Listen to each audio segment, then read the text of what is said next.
Hola a todos, en este video vamos a abordar parte de la temática del capítulo 15 de ondas mecánicas. Abordaremos la sección 6, interferencia de ondas, condiciones de frontera y superposición. La sección 7, ondas estacionarias en una cuerda, y la sección 8, modos normales de una cuerda. Vamos a ver que una interferencia es cuando dos o más fuentes emiten ondas de la misma longitud y frecuencia de onda y las ondas superpuestas crean un patrón de interferencia. La interferencia constructiva ocurre cuando las ondas se suman para formar una onda más grande y la destructiva es cuando las ondas se cancelan para formar una onda más pequeña. Como objetivo de este tema será aprender a interpretar patrones de interferencia como este. Los puntos, por ejemplo, negros, son las fuentes de olas. También hablaremos de la superposición, cuando las ondas pueden atravesar otras ondas y es una característica que distingue a ondas de partículas. Estas ondas de agua, por ejemplo, exhiben superposición a medida que las ondas pasan entre sí. Como objetivo de aprendizaje, vamos a analizar la respuesta de un medio cuando dos ondas se crucen, por ejemplo, como esta. Y por último, vamos a abordar este tema, ondas estacionarias, cuando se crea la superposición de ondas viajeras en los límites extremos del medio. Ocurren patrones de ondas bien definidos llamados nodos normales, cada uno con su propia frecuencia característica. Algunos de los puntos de la onda se le llaman nodos, es decir, que no oscilan. Como objetivo de este tema es aprender a calcular la frecuencia y la longitud de onda de una onda estacionaria en una cuerda. Entonces, veremos estos tres temas a profundidad en este video. Vamos a comenzar con esta explicación.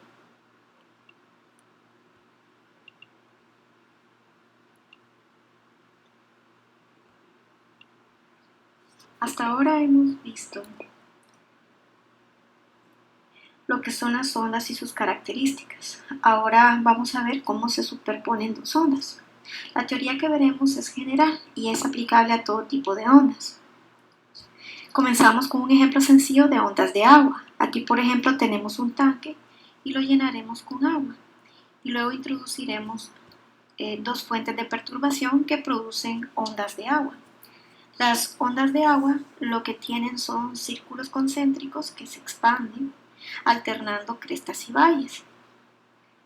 La segunda fuente hará lo mismo y los dos patrones concéntricos se superpondrán.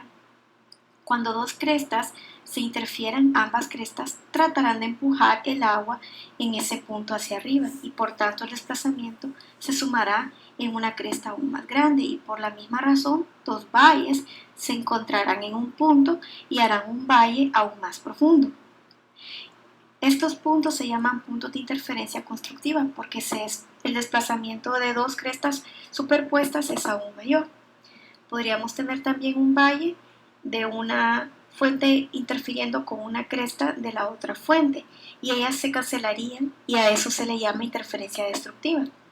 Podemos conectar todos los puntos de interferencia constructiva para ver el patrón que ellos forman y similarmente las interferencias destructivas forman un patrón y para verlas claramente apagamos la simulación de las ondas de agua y así se ven formados los patrones.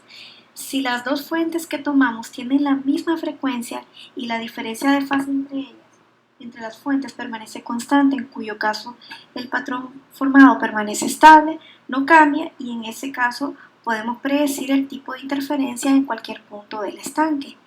Para encontrar el tipo de interferencia en un punto A, B, C, D en el estanque, necesitamos conocer cómo se encuentran las ondas en esos puntos.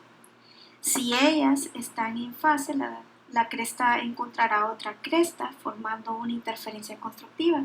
Y si encuentra a otra fuera de fase, entonces tomará una forma de interferencia destructiva. Eso fácilmente puede observarse de una sección transversal de las ondas de agua como se muestra. Aquí podemos ver en el punto C una cresta se encuentra con un valle, entonces forma una interferencia destructiva. Movemos la sección transversal, punto A, y vemos que hay una interferencia constructiva. Podemos hacer lo mismo en el punto B y tenemos una interferencia constructiva de nuevo. Pero lo que decide realmente el tipo de interferencia es la distancia de ese punto con relación a las dos fuentes, porque la distancia decide cuál es la fase de la onda que alcanza a ese punto. Esa fase se puede encontrar realizando un conteo de las medias fases que hay desde la fuente hasta el punto. Por ejemplo, aquí tenemos 6 medias fases entre la fuente 1 y el punto C y 5 medias fases entre la fuente 2 y el punto C. Y cuando las dos ondas se alcanzan en el punto C, habrá una diferencia de fase de media onda o bien 180 grados y por tanto la interferencia será destructiva. En el punto A tenemos 7 medias ondas desde la fuente 1 y 5 medias ondas desde la fuente 2 y eso nos da una diferencia de 2 medias ondas que es una onda completa o 360 grados de diferencia de fase. Entonces las dos ondas se encuentran en fase y será una interferencia constructiva. Nosotros no necesitamos estas imágenes de las ondas. Todo lo que necesitamos hacer es medir la distancia desde el punto hasta la fuente 1 y la fuente 2, llámese D1 y D2, y hacer la resta de estas dos distancias. Dentro de esta resta necesitamos saber cuántas medias crestas se acumulan, así que se divide entre lambda medios y si el resultado es un número par nos dará una interferencia constructiva y si el número es impar nos dará una interferencia destructiva. Dos ondas se combinan en una sola onda y el desplazamiento viene dado por el principio de superposición. El patrón resultante de la superposición de dos ondas se le llama interferencia. Tenemos un ejemplo, por ejemplo, dos láseres, uno en la parte superior y uno en la parte inferior. El láser, ¿verdad? Le cambia la dirección un espejo que está ubicado a 45 grados, de tal manera que la luz de los dos láseres luego comienza a moverse en la misma dirección. Pues las ondas electromagnéticas también se pueden modelar como ondas viajeras.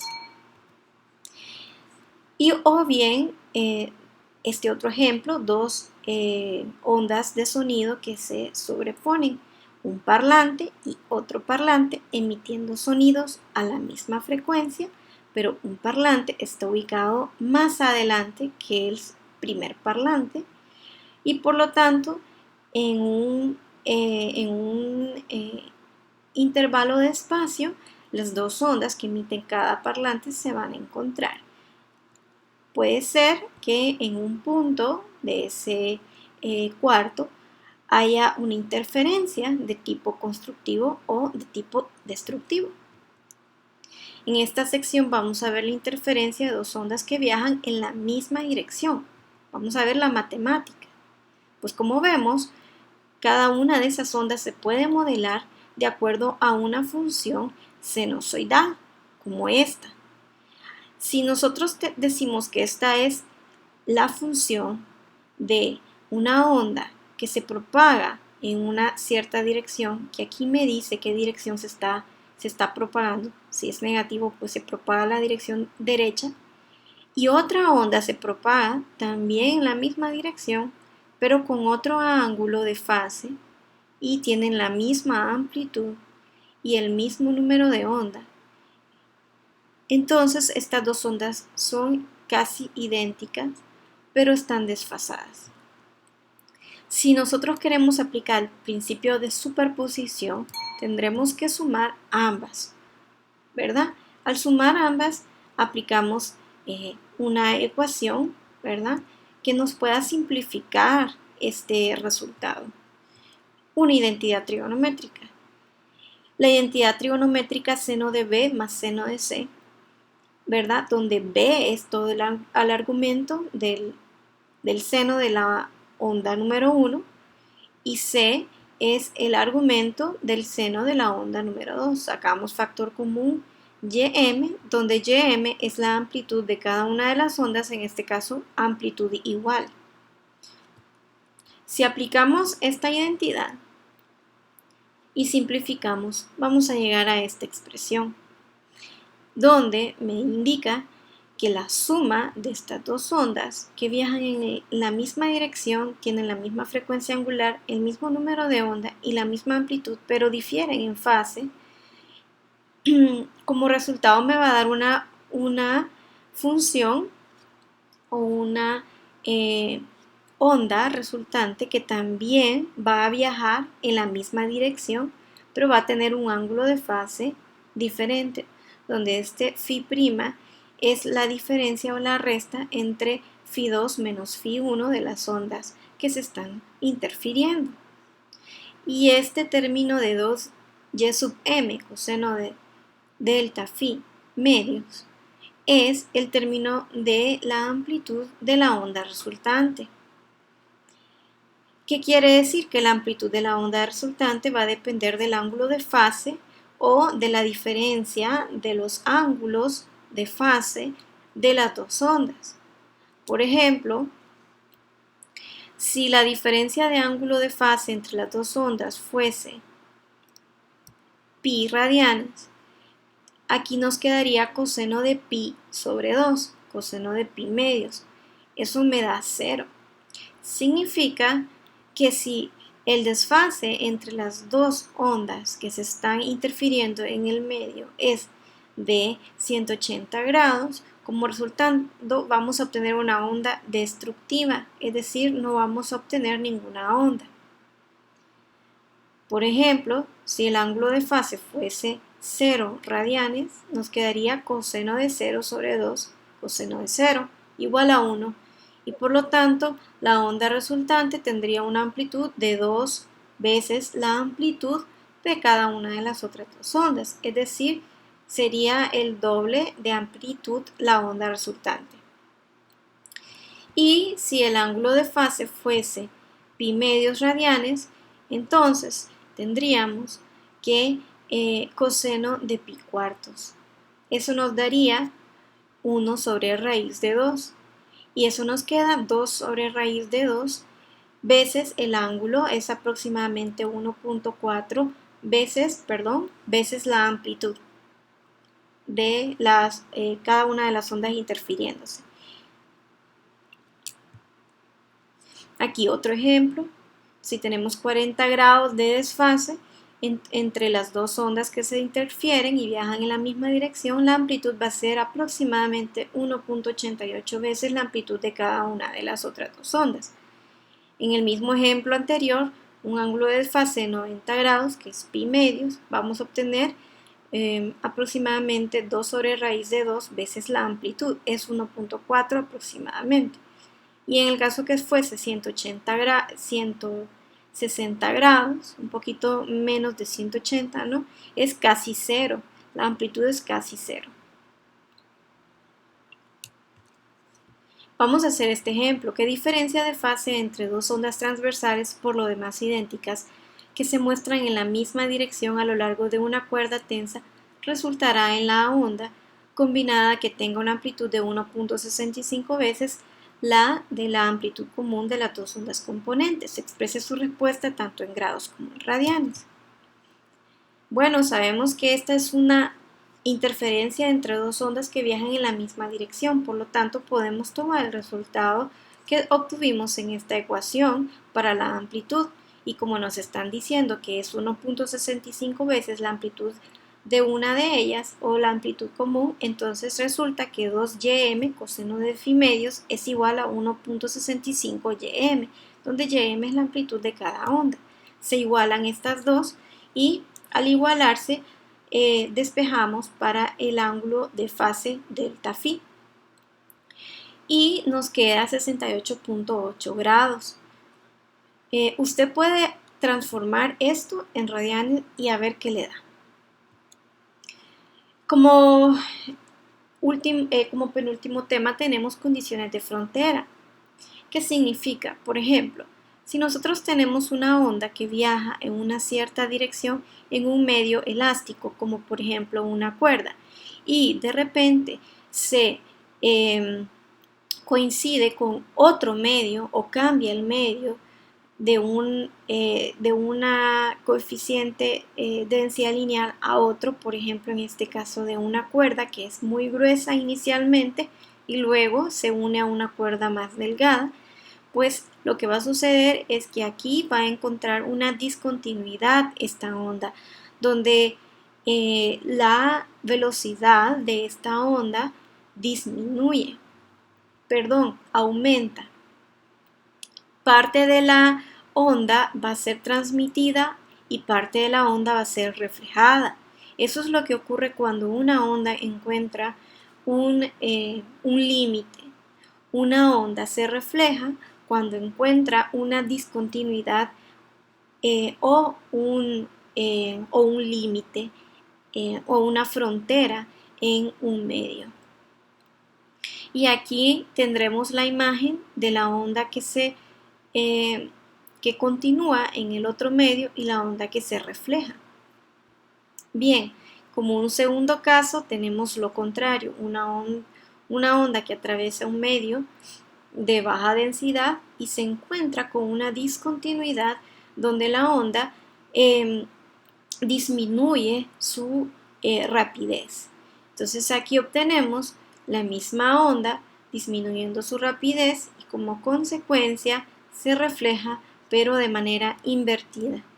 Aquí se refleja pero de manera derecha. Y por último tenemos un límite que tiene una barrera, ¿verdad? Que no continúa en otro medio. Entonces lo que va a suceder es que la onda va a incidir y luego se va a ver reflejada en la dirección opuesta. Y observando que aquí la velocidad, pues en este caso hipotético, es la misma de la incidente. Vamos a ver este otro video para introducir las ondas estacionarias.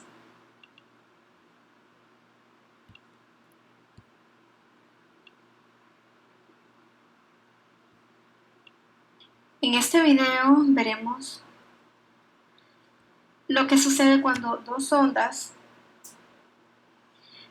idénticas se encuentran en direcciones opuestas a través de un medio elástico como una cuerda o un resorte largo tipo sling, y dos ondas se propagan en ella, una hacia la otra, y se encuentran como dos trenes que van a colisionar de frente. Pero ahí hay una diferencia. A diferencia de los trenes, las ondas son capaces de atravesar entre ellas, pero con relación a lo que pasa con las partículas del medio, ellas están sujetas al efecto de ambas ondas. Vemos, este es nuestro medio y veremos algunas partículas que elegimos arbitrariamente, P1, P2, P3, P7, y esta es una de las ondas. Como pueden ver, su forma es sinusoidal, es una onda armónica simple y por ende, para mover a las partículas del medio en un movimiento armónico simple, veamos cómo pasa. Entonces la onda se propaga por el medio hacia la derecha y ese es el desplazamiento que ella producirá en los puntos P1, P2, P3, P7. Pueden ver que la partícula P1 va hacia arriba y luego se mueve hacia abajo y luego hacia arriba y hacia abajo, y prácticamente todas las partículas en la cuerda van a hacer la misma cosa, pero no de forma caótica, sino en una forma ordenada, reteniendo una cierta diferencia de fase proporcional a la distancia entre ellas, y este patrón disciplinado hace a la onda ser un fenómeno muy hermoso. Ahora veamos la otra onda y la supondremos coloreada de color verde. En esta figura y la enviamos en la dirección opuesta hacia la izquierda, entonces reproducirá ese tipo de desplazamiento. Y ahora veamos lo que sucede cuando las dos ondas se superponen. Ahora esta figura se ve muy complicada, pero pongamos atención a una partícula a la vez. Si ven a una partícula como P2, entonces se darán cuenta que estos dos desplazamientos son siempre opuestos e iguales. Para partículas en una posición como P4, los dos desplazamientos son siempre iguales y apuntan en la misma dirección. Entonces obtendremos la resultante en P2 como 0, porque los desplazamientos se van a cancelar, pero en P4 vamos a obtener una oscilación más violenta. Ahora vamos a graficar el desplazamiento resultante sumando los dos en cada partícula P1, P3 y P5, etc. Los dos desplazamientos pueden estar en la misma dirección o en la dirección opuesta, y eso se va a estar cambiando, pero el resultante se grafica. Dejemos a las dos ondas oscilantes y veamos estos desplazamientos resultantes. Estos son los desplazamientos que las partículas del medio tendrán. Entonces veamos cómo las partículas están moviéndose. Verán que la partícula en P2 no se mueve para nada porque los dos desplazamientos se cancelarán, pero la partícula en P4 está oscilando con una amplitud muy grande, de hecho hasta el doble de la amplitud de las ondas originales. Y si conectamos estas partículas por una pequeña curva, que no es otra cosa que la forma de nuestro medio, asumimos una cuerda y así es como se vería. Entonces la cuerda va a oscilar en esta forma. Notarán que las partículas como P2 y P6 no están en oscilación para nada, y aunque la onda es algo que lleva energía, aquí no tendremos ninguna transferencia de energía porque partículas como P2 y P6 van a actuar como barreras. Ellas no se mueven para nada. Ellas no pueden transferir la energía de un lado hacia otro. Pero a pesar de que esto es una onda, ella no lleva ninguna energía.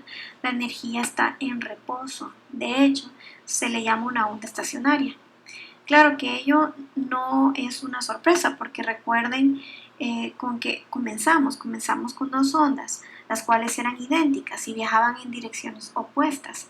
Si son idénticas, las energías que llevan son idénticas, y si la energía va en una dirección, la otra energía regresa en la dirección opuesta y con ello no se da ninguna transferencia. Entonces P2 y P6 son una prueba de ello. Las partículas P2 y P6 se llaman nodos porque no oscilan para nada, pero partículas como P4 se llaman antinodos, los cuales oscilan con el doble de la amplitud de las partículas originales. Ahora, ¿cuándo es que ocurre esto? Bueno, ocurre comúnmente cuando conectas las cuerdas de un instrumento de cuerda. Al rasgar la cuerda, pues la va a perturbar, y esa perturbación o onda viajará a través de la cuerda hasta el extremo donde golpea el soporte y luego se refleja de regreso. Entonces la onda original y la reflejada se superponen y producen este tipo de ondas estacionarias.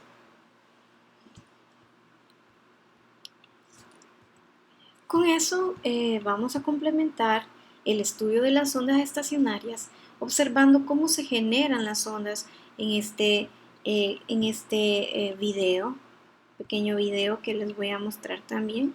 Y lo que observamos aquí es cómo al mover este slinky con una cierta rapidez hacia arriba y hacia abajo se genera una onda estacionaria que es el producto de la onda reflejada más la onda incidente en el medio. Ahora observamos cómo aumentó la rapidez de movimiento esa mano que está moviendo y se mira un cambio, ¿no? Entonces, para que lo veamos un poquito mejor, al inicio con una cierta velocidad se generaba un patrón de movimiento, y ahora le aumentó la velocidad, la frecuencia, y se generan dos patrones de movimiento de onda estacionaria. Ahora más rápido y se generan tres patrones de onda o tres patrones o modo de vibración de la cuerda, ahora más rápido, y se generan cuatro patrones de onda, cuatro patrones de onda estacionaria. así sucesivamente. También tenemos otro ejemplo bastante real, que es con ondas de agua, ¿verdad? Entonces veamos aquí cómo se generan las ondas de agua en un tanque. Entonces aquí lo que tienen es un mecanismo para generar olas, y este mecanismo genera olas de forma periódica, es decir, que mueve el agua de manera periódica. Observamos que está allá al fondo este mecanismo de movimiento que hace que el agua se perturbe de manera periódica. Luego incide en este extremo y luego se empieza a reflejar. Vemos como poco a poco se empiezan a formar más acá y más allá y más allá las ondas estacionarias. Hasta que finalmente observamos este bello movimiento lento, pero típico de un movimiento de ondas estacionarias. Aquí ya se logra observar mucho mejor.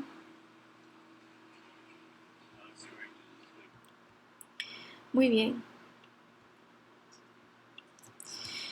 Ahora que ya entendemos un poco sobre las ondas estacionarias en su forma de concepto, ahora lo vamos a ver en su forma matemática.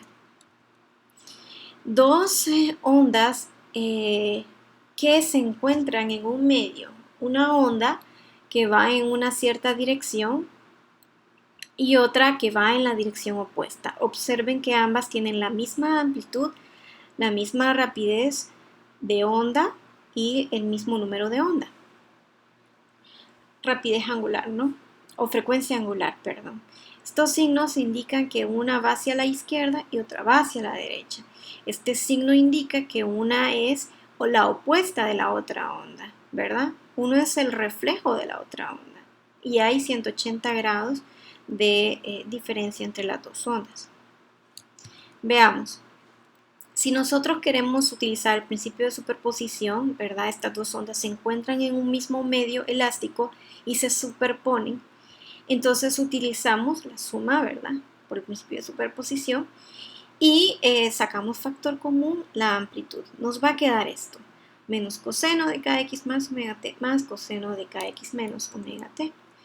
Vamos a utilizar esta identidad trigonométrica, la suma o la resta de coseno, ¿verdad? Que es igual a coseno de A, coseno de B, más o menos, dependiendo del signo que tenga aquí, seno de A por seno de B. ¿Quién va a ser A y quién va a ser B?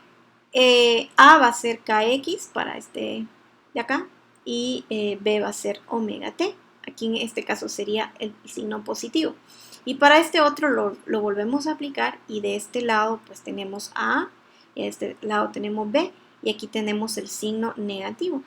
Y según sea pues aplicamos esta identidad y sustituimos en este lado y en este lado. Luego podemos aplicar un poquito de álgebra de trigonometría, ¿no? Y pues deducir esta ecuación, ¿verdad? Llegar a esta deducción. Me dice que por el principio de superposición, dos ondas que se encuentran en un mismo medio y una es la onda reflejada y la otra es la onda incidente, entonces van a dar como resultado a esta onda. ¿Qué me dice esta onda? Esta onda me dice que la amplitud de la onda resultante es 2 veces A por el seno de K por X y la frecuencia de vibración de la onda es seno de omega t.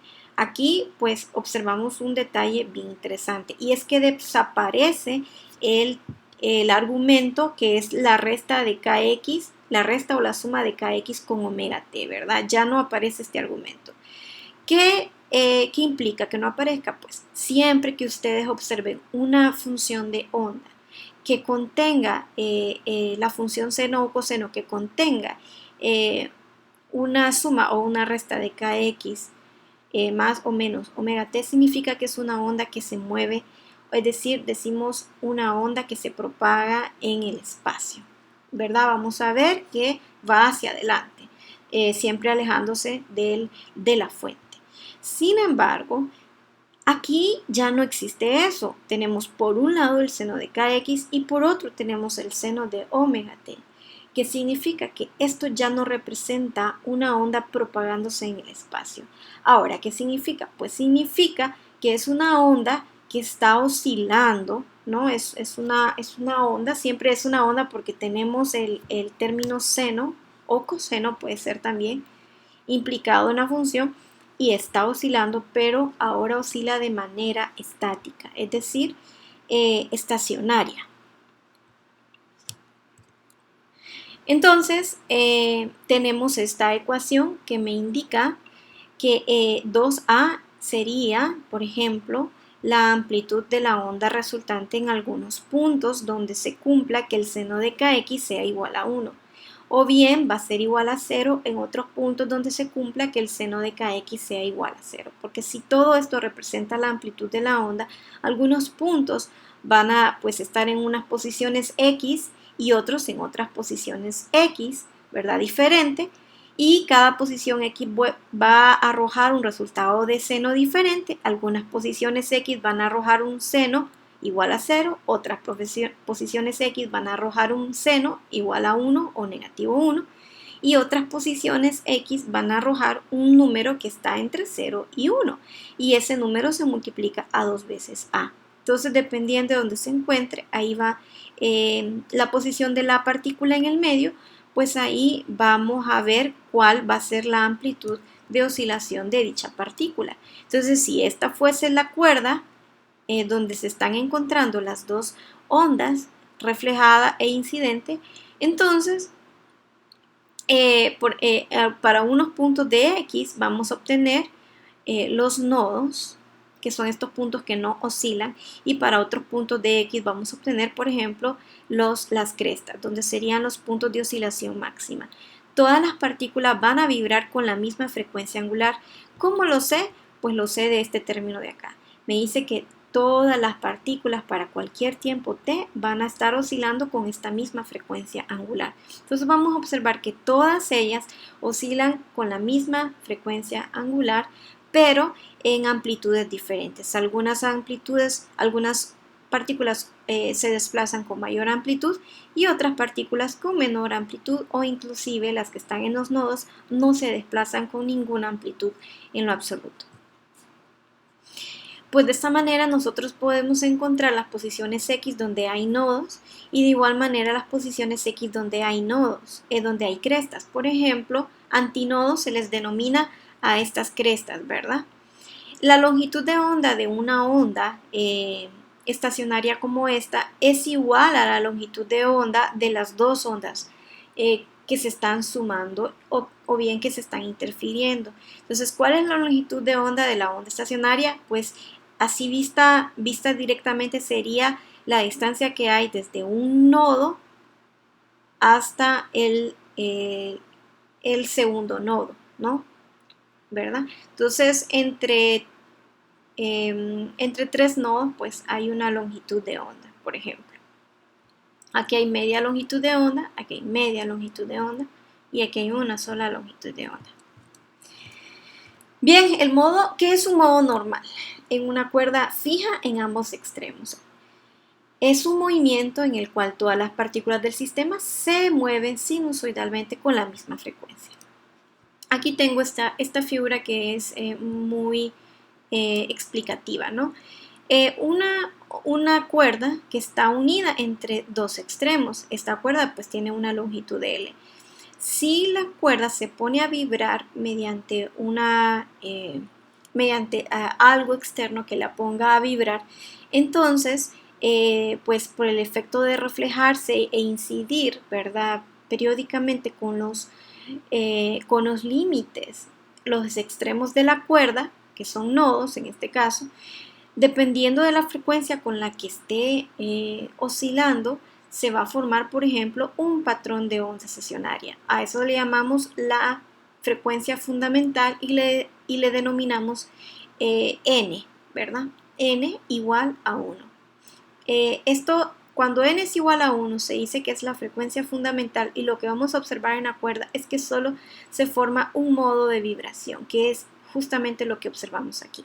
Se le llaman bucles en algunos otros libros, ¿verdad? Un solo bucle. L es igual entonces a la mitad de la longitud de onda. Recordemos que si solo tenemos un patrón así, le llamamos la mitad de la longitud de onda. Ahora en el siguiente se le llama segundo armónico, ¿verdad? Y se genera a una cierta frecuencia. Le vamos a llamar F2. Entonces, si la cuerda está vibrando a una frecuencia F2, entonces se van a generar dos modos de vibración. Es decir, N va a ser igual a 2 y se le dice segundo armónico. También se le dice primer sobretono. Luego, en la misma cuerda, ahora se pone a vibrar a una frecuencia F3, una mayor frecuencia. Y con esta frecuencia se observan tres modos de vibración. Y L es igual a 3 veces lambda medios. 3 lambda medio. Lambda medio más lambda medio más lambda medios. En el anterior sería 2 lambda medio. Un lambda medio más 2 lambda medio. Entonces en un L se forman 2 lambda medios.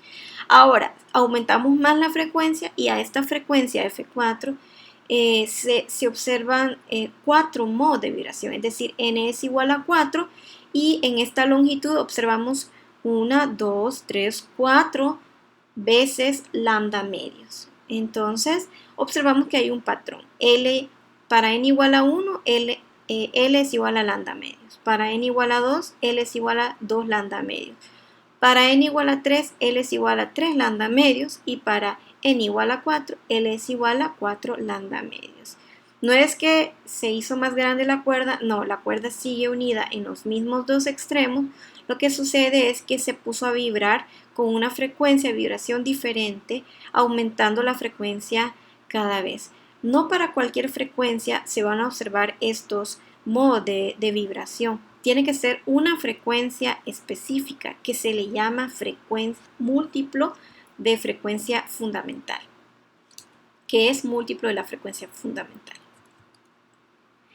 Entonces, como para generalizar, L es igual a n veces lambda medios. Para n igual a 1, 2, 3, en una cuerda fija de ambos extremos.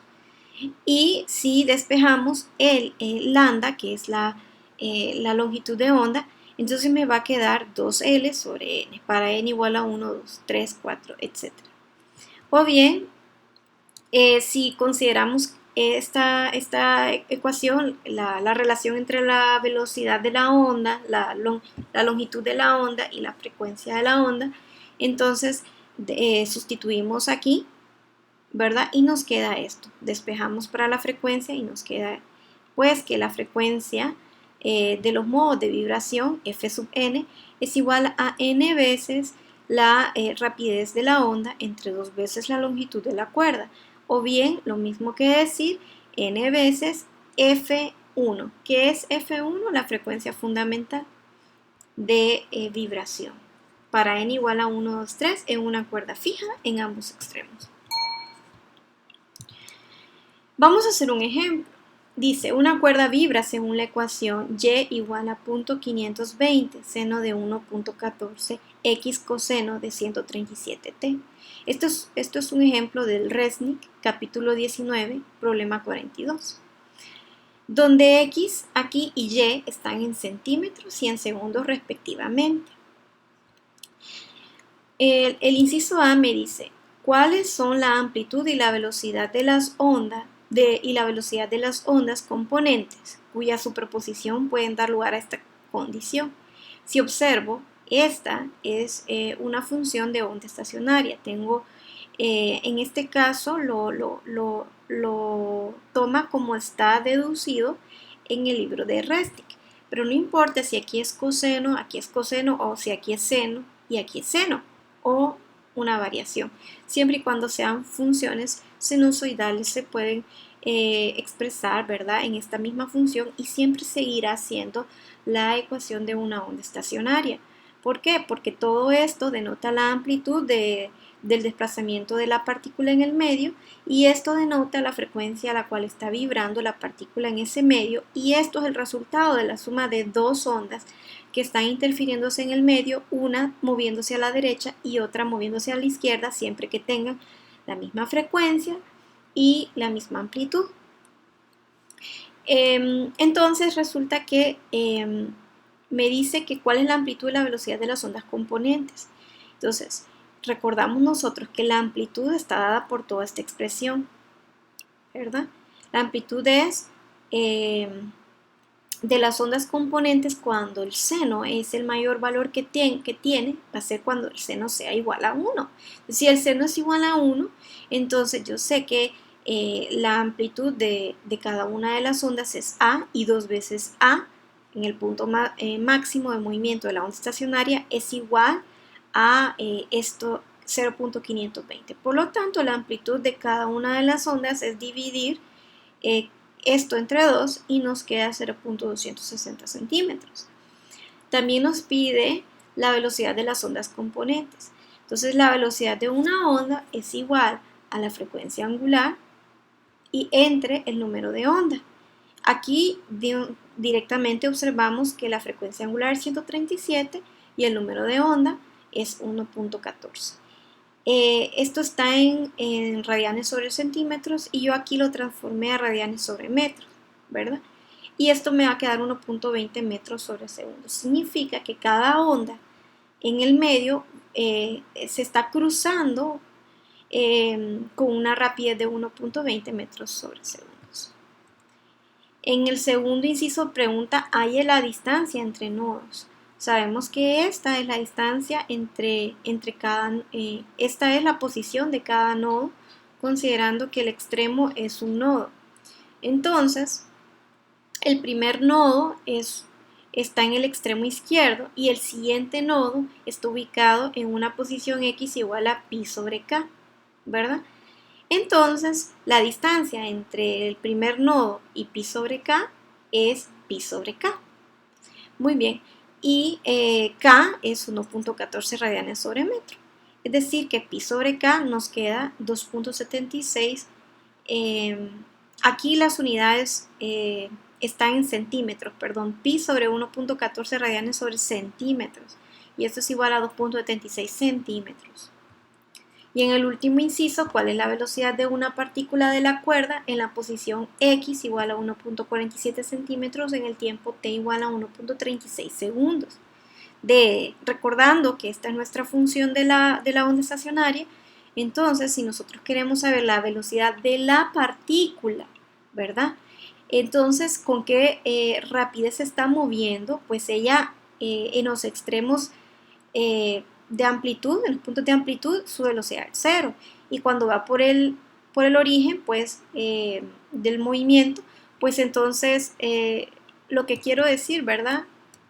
Es que una partícula del medio va a estar oscilando hacia arriba y hacia abajo con un movimiento armónico simple. Entonces, cuando esté en los puntos extremos de amplitud, por ejemplo, 2a y menos 2a, entonces su velocidad instantánea es 0 y cuando pase por su punto de equilibrio su velocidad instantánea es máxima. Entonces, ¿qué significa? Que es un movimiento armónico simple. ¿Cómo lo encontramos? Bueno, derivamos la función, ¿verdad? De su movimiento, que es esta, ¿no? La derivamos una vez y encontramos su velocidad, que va a depender del tiempo, ¿verdad? Entonces la derivada de esto es la velocidad en función del tiempo. Pero ya nos dicen que evaluemos en x igual a 1.47 y t igual a 1.36. Entonces primero derivamos en función de t. Aquí hay un error, aquí es x. Déjenme solamente ubicar aquí. Esto es x coseno de 137t, ¿no? Entonces, al derivar, pues nos va a quedar negativo seno, ¿verdad? Con respecto a t, la derivada parcial, porque aquí hay dos variables independientes, entonces derivamos parcialmente, menos va a quedar, ¿verdad? 520 por 137, que es lo que está en el argumento del coseno, por el seno de 1.14x, esto no se toca porque no lo estamos derivando, Lo evaluamos en X igual a 1.47 centímetros, lo dejamos en centímetros porque 1.14 está en centímetros, por lo tanto sí se puede multiplicar, y luego por lo que es el seno de 137 por el tiempo, que es 1.36 segundos. Todo eso, su calculadora en radianes, nos tiene que dar 58.3 metros sobre segundos. Entonces, o bueno, creo que centímetros sobre segundos, porque parece que esto está en centímetros, ¿ok? Entonces solamente, ¿verdad? Esto es lo que yo les tenía preparado para el día de hoy en este vídeo. Espero que estas son las referencias, espero que hayan sentido, que pudieron entender lo que se expuso en este video. Muchas gracias.